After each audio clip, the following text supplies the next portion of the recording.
Who owns the image after it is taken? Art, memory, and the life of a photograph beyond its creator. A photograph begins with intention. A photographer chooses the light, the frame, the moment. A subject offers presence. And for a brief second something is captured. But what happens after that moment ends? Who owns the image once it exists? At first the answer seems simple. The photographer holds the camera. The photographer creates the image. But photography is not like painting. Because the moment being captured is not invented. It already belongs to time.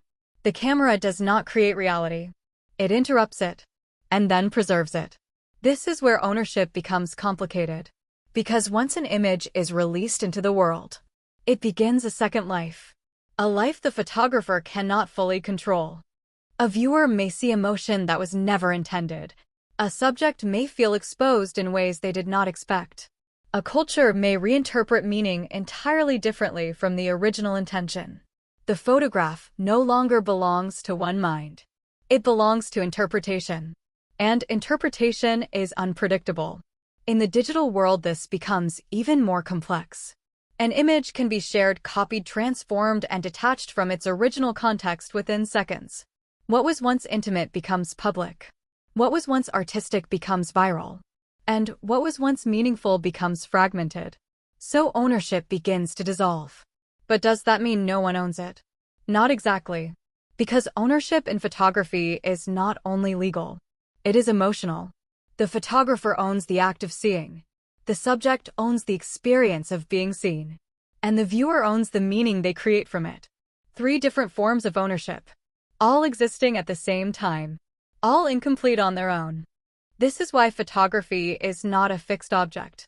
It is a relationship. And relationships change over time. A photograph taken today may feel innocent. But seen years later it may feel painful, nostalgic, or unfamiliar. The image does not change, but the viewer does. So if ownership is unstable, what remains stable? Perhaps only this. Responsibility. Responsibility for how an image is created. Responsibility for how it is shared. And responsibility for how it is understood.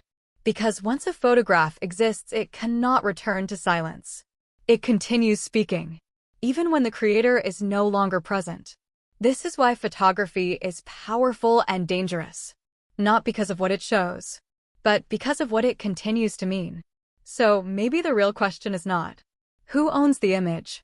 But instead, are we prepared to live with what the image becomes? Because in the end, a photograph does not belong to one person. It belongs to time. And time does not ask permission.